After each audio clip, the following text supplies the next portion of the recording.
اعوذ باللہ من الشیطان الرجیم، بسم اللہ الرحمن الرحیم۔ السلام علیکم ناظرین گرامی، 92 نیوز چینل کے پروگرام صبح نور میں آپ کا میزبان غلام معین الدین نظامی اپنے ساتھیوں سمیت حاضر خدمت ہے۔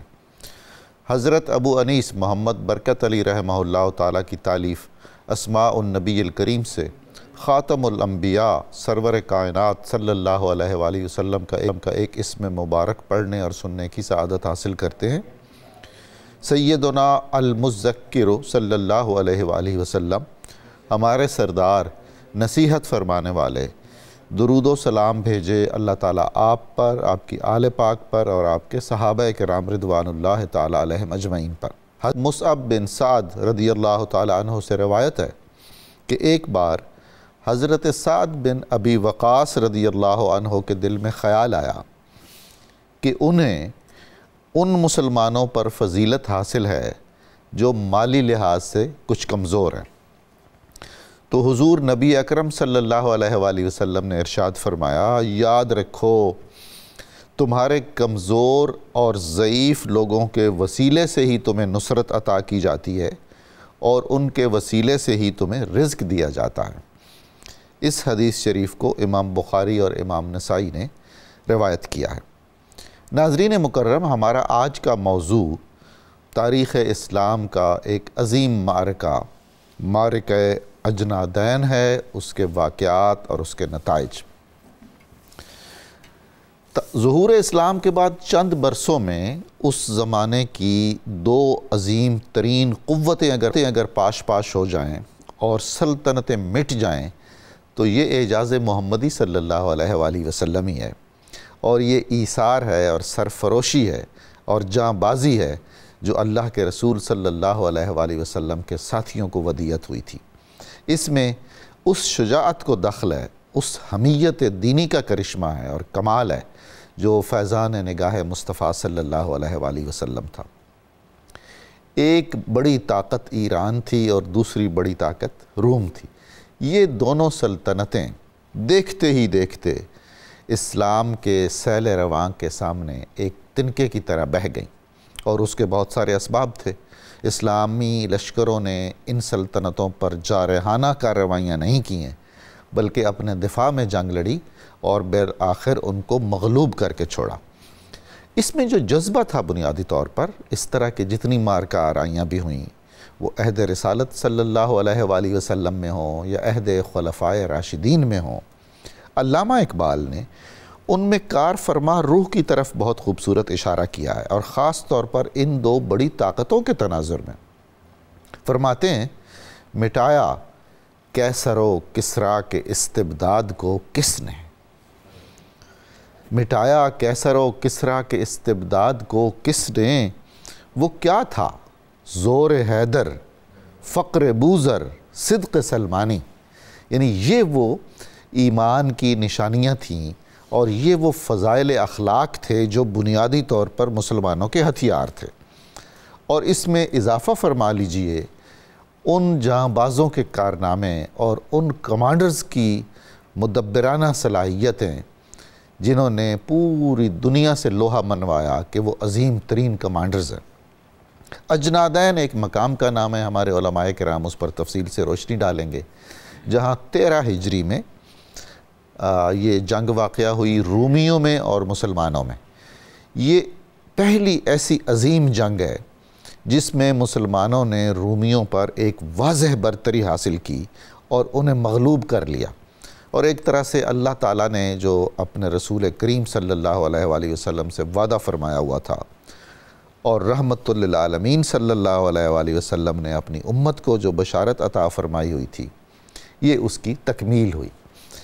اب یہ دیکھیے کہ حضرت ابو بکر صدیق رضی اللہ تعالیٰ عنہ کا عہد ہے جس میں اس معرکے کا آغاز ہوا، اور اس نے طول پکڑا یہاں تک کہ آپ کا وصال ہو گیا، اور پھر فتح مبین اس معرکے میں حضرت عمر فاروق اعظم رضی اللہ تعالیٰ عنہ کے عہد میں مسلمانوں کو نصیب ہوئی۔ اس معرکے کو کئی حوالوں سے دیکھنے اور پرکھنے کی ضرورت ہے، کیونکہ یہ ہماری تاریخ اسلام کا ایک اہم باب ہے۔ یہ جو بڑی قوتوں کی شکست و ریخت کا عمل ہے، اس کے پیچھے کیا عوامل کار فرما ہوتے ہیں، اور جن میں قوت ایمانی ہوتی ہے، اگر ان میں اخلاص اور للہیت ہو اور فداکاری ہو تو پھر کیسے کیسے کرشمے سامنے آ جاتے ہیں۔ معرکہ اجنادین اس کی بہترین مثال ہے۔ یہ ایک اور انتظامی حوالے سے بھی دیکھنے کی بہت ضرورت ہے۔ یہ ایک آپ سمجھ لیجئے کہ ٹیسٹ کیس ہے، اس کی سٹڈی ہونی چاہیے، اس پر ریسرچ ہونی چاہیے کہ اس میں کتنی زیادہ کوارڈینیشن تھی خلیفۃ المسلمین کی اپنے کمانڈرز تھے، اور کمانڈرز بھی ایسے جو اسلام کے بہترین کمانڈرز تھے، ایسے ایسے سپہ سالار جن کے ہم نام سنیں گے۔ سپہ سالار بھی قدم قدم پر دربار خلافت سے مشورہ لیتے تھے، اجازت لیتے تھے، اور مسلسل دربار خلافت سے بھی انہیں ہدایات ملتی تھیں۔ وہ جو خط کتابت ہے اور وہ جو گفتگویں ہیں جو سپہ سالاروں نے اپنے فوجیوں سے کیں، یہ سارا کچھ بتائیں گی ہمیں کہ اسلام کا نظریہ جہاد کیا ہے اور اسلام کے آداب جنگ بھی کیا ہیں۔ معرکہ اجنادین کے اسباب کیا تھے، نتائج کیا نکلے، اس اہم موضوع پر گفتگو کرنے کے لیے ناظرین محترم آج ہمارے ساتھ تشریف فرما ہیں جناب مفتی ارشاد حسین سعیدی صاحب، محترم پروفیسر بشارت صدیق ہزاروی صاحب، علامہ محمد اشفاق مدنی صاحب۔ آپ تینوں حضرات صاحبان علم ہیں، آپ کی تشریف آوری کا بہت ممنون ہوں۔ سعیدی صاحب، اجنادین کی وجہ تسمیہ کیا ہے، اور یہ جو معرکہ ہے یہ کس زمانے میں ہوا، پس منظر کیا ہے، وجوہات کیا ہیں اس کی؟ جی ڈاکٹر صاحب، آپ نے بہت خوبصورت انداز میں اسلام کے اس پہلو کا احاطہ کیا ہے اپنی گفتگو کے اندر۔ جنگ اجنادین کی جو واقع ہوئی حضرت صدیق اکبر رضی اللہ تعالیٰ عنہ کے زمانہ مبارک میں شروع ہوتی ہے، اور حضرت عمر بن خطاب رضی اللہ تعالیٰ عنہ کے زمانہ خلافت میں مکمل ہوتی۔ دیکھیے، اس میں پہلے تو ہم لفظ اجنادین کو لیں۔ عربی زبان میں ایک لفظ استعمال ہوتا ہے جندن، جس کا معنی ہے لشکر، اور جب زیادہ لشکر مل جائیں تو وہ اجناد ہے۔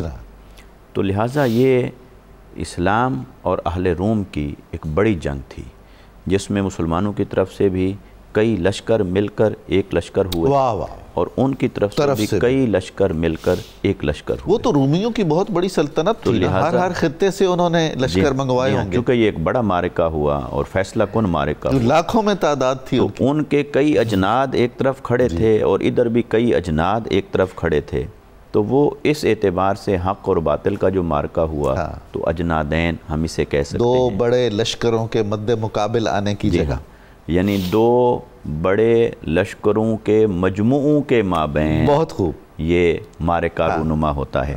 مگر جہاں تک اس کا تعلق ہے کہ کیا یہ اسی وجہ سے اس کو نام دیا گیا ہے، یہ بات محل نظر ہے، کیونکہ ہمیں ملتا ہے کہ جیسا کہ آپ نے ذکر فرمایا کہ جو صحابہ کرام کے مابین جو تبادلہ خیال ہوا ہے، جو خطوط کا تبادلہ ہوا ہے، اس میں بھی لفظ اجنادین کا ذکر ملتا ہے۔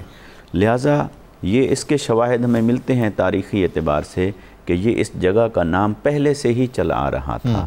عین ممکن ہے پہلے بھی اسی طرح کا کوئی واقعہ وہاں رونما ہوا ہو کہ کئی لشکروں نے مل کر باہم تصادم کی کوئی شکل اختیار کی ہو۔ تو بہرحال یہ فلسطین اور اس کے قریب یہ علاقہ ہے اردن اور شام کے مابین، کیونکہ اب تو یہ شام کئی حصوں میں تقسیم ہو گیا، لیکن جب تک یہ تقسیم نہیں ہوا تھا تو یہ اس کا ذکر احادیث اور روایات میں ہمیں بلاد شام کے اعتبار سے ملتا ہے۔ تو لہٰذا شام اور اردن کے مابین کا یہ علاقہ ہے اجنادین، وہاں پر چونکہ یہ معرکہ ہوا اس اعتبار سے اس کو یہ نام دیا گیا۔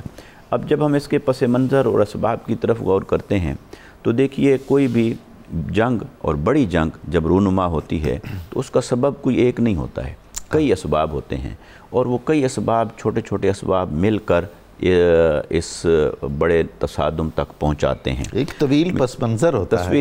اور جیسا کہ اگر ہم اس کو شروع کریں تو اس کے آغاز سے تو وہی ہو گیا کہ جب آقا علیہ السلام حدیبیہ سے واپس پلٹے تھے اور اللہ تبارک و تعالیٰ نے فتح کی نوید سنائی تھی، اور پھر بعد ازاں غلبت الروم، یہ اتنی بڑی پیشین گوئی قرآن مجید نے فرما دی کہ روم پر غلبہ پا لیا گیا۔ گویا اس وقت قریش کے لیے، اہل مکہ کے لیے یہ سوچنا بھی ناممکن تھا کہ روم جیسی طاقت بھی مغلوب ہو سکتی ہے. بے شک. تو اس وقت قرآن مجید نے یہ بات کر کے ان کو چونکا دیا، اور چونکہ قرآن مجید کی پہلے آنے والی تمام پیشین گوئیاں سچی ثابت ہوتی ہوئی وہ دیکھ چکے تھے اپنی آنکھوں سے، تو اس لیے وہ چونک گئے کہ یہ بھی ہونے والا ہے. اور یقیناً پھر وہ ہوا. تو اس کو اگر میں ایک اور بات عرض کرنا چاہتا ہوں کہ یہ آقا علیہ السلام کی جو سیرت ہے، یہ خلفائے راشدین اور خلافت راشدہ کا تمام زمانہ ملائیں، کیونکہ اسے خلافت علی منہاج النبوہ کہا گیا ہے حدیث مبارکہ کے مطابق بھی. تو گویا یہ جو 30 سال ہیں خلافت علی منہاج النبوہ، یہ چاروں خلفاء اور حضرت امام حسن مجتبیٰ کا 6 ماہ کا عرصہ ملا کر، یہ در حقیقت سیرت نبوی کا ایک تسلسل ہے. بے شک. اور آپ نے لفظ استعمال فرمایا کہ جو آقا علیہ السلام نے بنیادیں رکھی اس کی تکمیل جا کر ہوئی.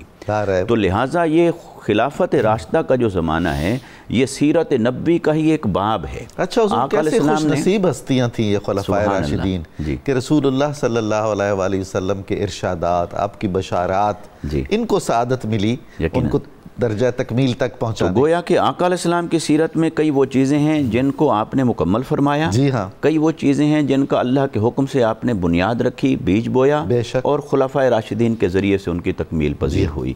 جیسے اللہ تعالیٰ نے فرمایا هو الذی ارسل رسولہ بالہدی ودین الحق لیظہرہ علی الدین کلہ. تو لہٰذا اللہ تعالیٰ نے آپ کو بھیجا ہی اس لیے کہ دین کو غالب کریں.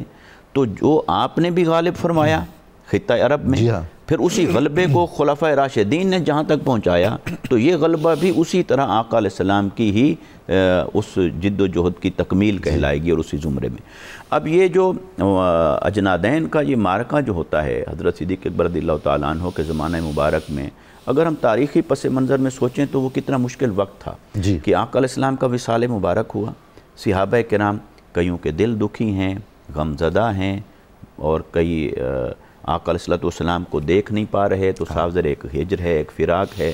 پھر کئی وہ قبائل بھی تھے کہ جن کے جو تازہ تازہ ایمان لائے تھے اور داخل ہوئے تھے دین میں، اور کئیوں اور جو کفار تھے اور کئی سازشیں کرنے والے، ان کی باتیں بھی تھیں کہ پتہ نہیں یہ آگے چل پائے گا کہ نہیں.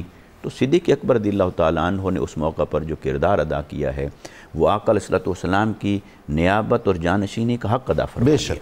آپ نے جس طرح مانعین زکوٰۃ کے خلاف، مرتدین کے خلاف، اور پھر سارے لشکروں کو مجتمع بھی کیا، منظم بھی کیا، نتائج بھی اخذ کیے، اور پھر یہ کہ آپ اس روم کو مغلوب کرنے اور فتح کرنے کی بنیاد بھی آپ رکھ دیتے ہیں، اور ٹوٹل 2.5 سال کا عرصہ ہے. کیا بات. تو 2.5 سال کے عرصے میں تو حضرت صدیق اکبر رضی اللہ تعالیٰ عنہ نے اس لشکر کی طرف جو روانہ فرمایا، ابھی تفصیلات اس کی آئیں گی. تو جس طریقے سے حضرت صدیق اکبر رضی اللہ تعالیٰ عنہ نے اپنے 2.5 سال کو مینج کیا اور اسلام کے غلبے کا وہ جو خواب تھا اسے آگے بڑھایا اور حضرت عمر بن خطاب رضی اللہ تعالیٰ عنہ کے حوالے کیا، یقیناً وہ اپنی مثال آپ ہے. اسلام نے غالب ہونا تھا اور اللہ نے غلبہ عطا فرمایا، مگر اس میں جو جانفشانی، جو قربانی، جو محنت، جو شہادتیں جو صحابہ کرام کی طرف سے ہیں وہ بھی بے مثال ہیں. اور آخری جملہ، بات طویل ہو گئی ہے تھوڑی سی، کہ آقا علیہ السلام کو اللہ تعالیٰ نے جو فضیلت کے مختلف پہلو عطا فرمائے، ان میں سے ایک یہ بھی ہے کہ ہر نبی کو جس طرح کے جانثار و وفادار عطا فرمائے، آقا علیہ السلام چونکہ ان سب سے برتر ہیں ہر اعتبار سے، اس اعتبار سے بھی آپ کو سابقہ انبیاء پر فضیلت ہے کہ اللہ نے آپ کو صحابہ کرام کی صورت میں وہ جماعت عطا فرمائی جو جماعت بے مثال ہے اپنی وفاداری میں، حریت میں، جانثاری میں، اور اسلام کی کاز کو آگے بڑھانے میں جو کردار انہوں نے ادا کیا وہ بھی صفحہ کرتاس کے اوپر بے مثال. سبحان اللہ، سبحان اللہ. جناب بشارت صاحب، اس مارکے میں اسلام کے کون کون سے عظیم سپاہ سالار تھے؟ ان کی خدمات کیا ہیں؟ انہوں نے کس طرح ایک طرف تو دربار خلافت سے رابطہ رکھا، رہنمائی لی، اور پھر اپنے لشکر کو بھی ظاہر ہدایات بھی دیں، ان کو تشویق بھی کی، حوصلہ افزائی بھی کی؟ ارشاد فرمائیے. بسم اللہ الرحمن الرحیم والصلاة والسلام علی سید الانبیاء والمرسلین.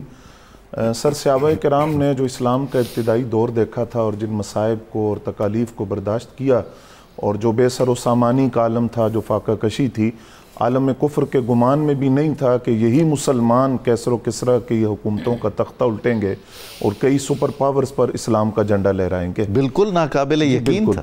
مارکہ اجنادین اس حوالے سے بڑا ایک عظیم الشان مارکہ ہے کہ اطراف عالم سے لشکر اسلام جو ہیں وہ ایک ہی مقام کی طرف بڑھ رہے ہیں، اور حضرت خالد بن ولید رضی اللہ تعالیٰ عنہ کی آواز پر لبیک کہتے ہوئے اور حضرت سیدنا صدیق اکبر رضی اللہ تعالیٰ عنہ کے حکم پر لبیک کہتے ہوئے یہ لشکر اجنادین کی طرف بڑھ رہے ہیں۔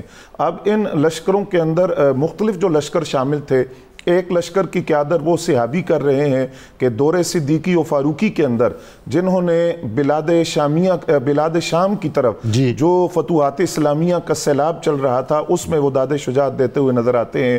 حضرت معاذ ابن جبل رضی اللہ تعالیٰ عنہ اکثر نبی علیہ السلام کے ساتھ سواری پر پیچھے جلوہ فرما ہوتے تھے۔ اسی طرح ایک لشکر کی قیادت وہ کر رہے ہیں جن کے سینے پر فاتح ہمس کا جو بیج سجا تھا، حضرت ابو عبیدہ بن الجراح رضی اللہ تعالیٰ عنہ جنہوں نے بارگاہ رسالت سے امین الامہ کا لقب پایا تھا، اور ایک لشکر کی قیادت وہ کر رہے ہیں جو فاتح مصر کا تاج اپنے سر پر سجاتے ہیں، حضرت عمرو بن عاص رضی اللہ تعالیٰ عنہ، وہ بھی اپنے لشکر کو لے کر اجنادین کی طرف بڑھ رہے ہیں۔ اسی طرح دیگر صحابہ کرام جو مختلف محاذوں پر موجود تھے، جب خط ملتا ہے تو وہ سارے اجنادین میں اکٹھے ہوتے ہیں۔ حضرت خالد بن ولید رضی اللہ تعالیٰ عنہ جو اس لشکر کی کمان سنبھالے ہوئے ہیں، سیف اللہ کا لقب آپ کو ملا تھا، اور آپ وہ صحابی ہیں کہ جنہوں نے دنیا سے جاتے ہوئے بتایا کہ 100 جنگیں میں نے لڑی ہیں، میرے جسم پر ایک بالش جگہ ایسی نہیں ہے کہ جہاں تیر کا یا نیزے کا یا تلوار کا زخم نہ ہو، لیکن میں شہادت کی موت نہیں ملی تو پیغام دے کر جا رہا ہوں کو بزدلوں کو کبھی میٹھی نیند نہ آئے۔ اگر جہاد میں جانے سے موت ہی آنی ہوتی تو خالد بن بستر پر فوت نہ ہوتے۔ اب یہ مارکہ اجنادین جس میں رومیوں کی ایک بہت بڑی تعداد مسلمانوں کے سامنے تھی، سفر آئی ہوئی تو حضرت خالد بن ولید رضی اللہ تعالیٰ عنہ اپنی سواری پر بیٹھ کر مجاہدین اسلام کے قریب آتے ہیں اور آپ ایک خطبہ ارشاد فرماتے ہیں۔ وہ ایسا خطبہ تھا جس سے تلواریں وہ نیام سے باہر آ گئی اور صحابہ کرام پیش قدمی کرنے کے لیے تیار ہو گئے، لیکن آپ نے فرمایا جب تک میں حکم نہ دوں آگے نہ بڑھنا۔ آپ نے خطبہ دیا، فرمایا اے مجاہدین اسلام، ایسا لشکر اس کے بعد تمہارے سامنے نہیں آئے گا، کیا بات، اتنی بڑی تعداد کے اندر، اور یاد رکھنا کہ آج اگر تم نے انہیں شکست دے دی تو اس کے بعد کبھی یہ تمہارے مقابلے میں نہیں آئیں گے، اور یہ بات بھی یاد رکھنا کہ جہاں کوئی قلعہ نہیں ہے جس میں جا کر تم پناہ لوگے، نہ کوئی غار ہے جس میں جا کر تم چھپ سکو گے، ایک ہی صورت ہے کہ آگے بڑھو اور ان دشمنان دین کا مقابلہ کرو۔ اور پھر آپ نے قرآن کی آیت پڑھی، اصبروا وصابروا ورابطوا، یہ وہ خطبہ تھا کہ جس سے صحابہ کرام کی تلواریں جو تھی وہ باہر نکل آئی۔ اس کے بعد آپ خواتین اسلام کے پاس آئے اور پھر ایک خطبہ آپ نے ان خواتین کو دیا۔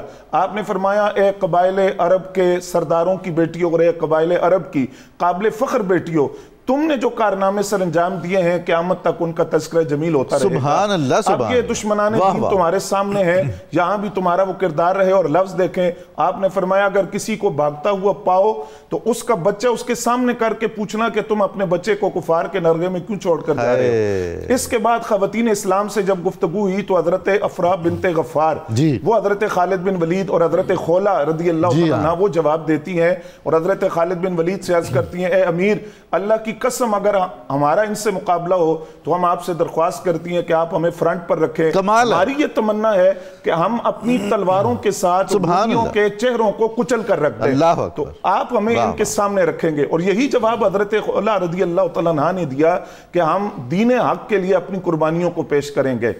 جس وقت رومیوں کا لشکر اپنے اسلحہ کی نمائش کرتا ہے اور اپنی کثرت کی نمائش کرتا ہے اور وہ نیزوں کو لہراتے ہیں تو حضرت معاذ ابن جبل کے وہ جو الفاظ ہیں وہ جسم کے اندر ایک عجیب کیفیت طاری کرتے ہیں۔ آپ نے فرمایا مجاہدین اسلام، جنت تیار ہے، دوزخ کے دروازے بند کر دیے گئے ہیں، رحمت کے فرشتے تمہارے قریب آ چکے ہیں، اوران بہشت بناؤ سنگار کے بعد تمہارے انتظار میں ہے، تمہیں دائمی زندگی مبارک ہو۔ اور اس کے بعد حضرت معاذ ابن جبل قرآن کی آیت پڑھتے ہیں، ان اللہ اشتری من المؤمنین انفسهم واموالهم بان لهم الجنہ۔ اور جنگ کے آغاز سے قبل ایک پادری جس وقت رومی سردار کی طرف سے حضرت خالد بن ولید کے پاس پیغام لے کر آتا ہے، یہ کپڑوں کے جوڑے ہیں، یہ دینار ہیں، آپ کے لیے بھیجے گئے سپاہیوں کے لیے اور خلیفہ وقت حضرت سیدنا صدیق اکبر رضی اللہ تعالیٰ عنہ کے لیے، لہذا آپ یہ لے لیں اور واپس چلے جائیں اور اپنا لشکر دیکھیں اور ہمارا لشکر دیکھیں۔ تو حضرت خالد بن ولید رضی اللہ تعالیٰ عنہ نے فرمایا جہاں تک لشکر کا مسئلہ ہے اللہ کی مدد ہمارے ساتھ ہے، اور اللہ نے اپنے نبی کی زبان سے نصرت اور امداد کے جو سچے وعدے ہمارے ساتھ کیے ہیں سبحان اللہ. اور انہیں قرآن میں نازل کیا ہے. تو تم دیکھو گے کہ وہ وعدے آج پورے ہوں گے اور اللہ کریم مجاہدین اسلام کی مدد فرمائے گا. فرمایا باقی رہا مسئلہ اس بات کا جو کپڑوں کے جوڑے اور مال تم لائے ہو, تو ان قریب زمانہ دیکھے گا کہ یہ مال بھی سارا ہمارے پاس ہوگا, اور ان قریب زمانہ دیکھے گا کہ جس ملک اور سلطنت کی تم بات کر رہے ہو اس پر بھی مسلمانوں کا قبضہ ہوگا. وجہ یہ ہے کہ اگرچہ افرادی قوت تمہارے پاس ہے, اسلحوں کی کثرت تمہارے پاس ہے, کھانے پینے کی فراوانی تمہارے پاس ہے, لیکن ایمان کی دولت اللہ نے ہمیں دی ہے, صبر اور حق کی وصیت اللہ نے ہمیں دی ہے, اور اپنے نبی صادق کی زبان برحق سے نصرت کے وعدے اللہ نے ہمارے ساتھ کیے جن کو قرآن میں بھی نازل کیا. تو تم یہ بات دیکھو گے کہ انشاءاللہ وہ جو روم کی فتح کی بشارت نبی علیہ السلام نے ہمیں دی تھی, آج یہ مجاہدین اسلام جو اطراف عالم سے کٹے ہوئے, یہ آج اس سپر پاور پر اسلام کا جھنڈا لہرا کر جائیں. سبحان اللہ سبحان اللہ. جناب مدنی صاحب, حضرت ابو بکر صدیق رضی اللہ تعالی عنہ اور حضرت عمر فاروق رضی اللہ تعالی عنہ بحیثیت خلیفۃ المسلمین اپنے اپنے عہد میں اس بار کے کا یوں کہنا چاہیے کہ مرکزی دماغ تھے, اور وہ ہدایات جاری فرماتے تھے, خط لکھتے تھے. تو انہوں نے کیسے قائدانہ صلاحیتیں جو اللہ نے عطا فرمائی تھیں ان کا اظہار کیا, اور حمیت دینی کا مظاہرہ کیا, حوصلے بھی بڑھائے, رہنمائی بھی دی؟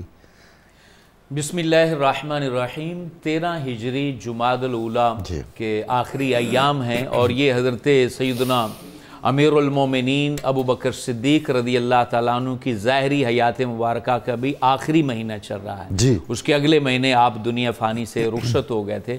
اس وقت یہ اتنا بڑا فیصلہ بہت ساری چیزیں ہمارے سامنے واضح کرتا ہے. پہلی بات تو یہ ہے کہ خلافت راشدہ یہ کتنی عظیم و شان خلافت ہے, اور حضور فخر عالم صلی اللہ علیہ وآلہ وسلم نے ان کو کیسی تربیت دی ہے کہ ان کو قرآن مجید پڑھا کر سارے علوم ہی اللہ تعالیٰ نے ان کو عطا فرمایا. اللہ اللہ. حضرت ابو بکر صدیق اس وقت یہ فیصلہ کر رہے ہیں کہ جب ابھی ابتدا ہے, یعنی بلاد شام کی جانب جو صحابہ کرام تشریف لائے ہیں, اردن میں حضرت ابو عبیدہ بن جراح تشریف فرما ہے, ان کے ساتھ حضرت شرحبیل تشریف فرما ہے.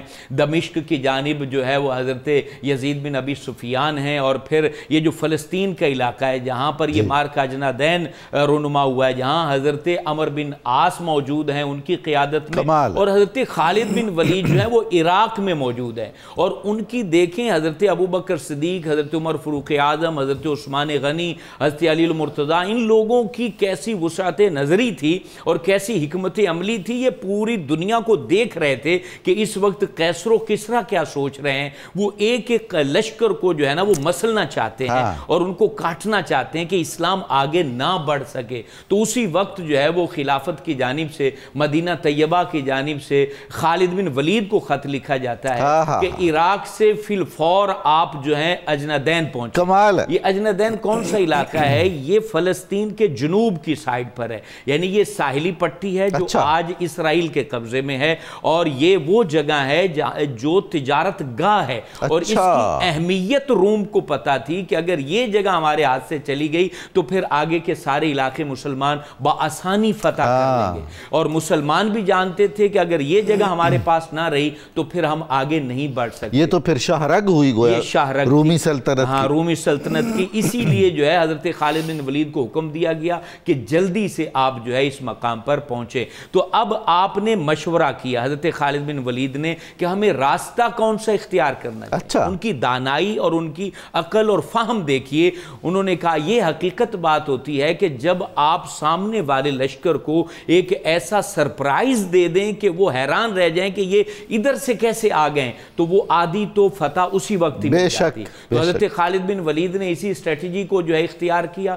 آپ نے حضرت رافع سے مشورہ کیا, یہ بزرگ صحابی تھے. انہوں نے کہا 30 سال پہلے میں ایک راستے سے اس مقام پر فلسطین پہنچا, 30 سال پہلے اپنے والد کے ہمراہ. تو ابھی میری نظر تو کمزور ہے, لیکن مجھے پتا ہے کہ 5 دن چل کے ہم ایسے مقام پر پہنچیں گے کہ جہاں پر پانی کا چشمہ ہوگا جو ہمیں جو ہے نا مزید آگے سفر کرنے کے لیے جو ہے وہ مدد فراہم کرے گا.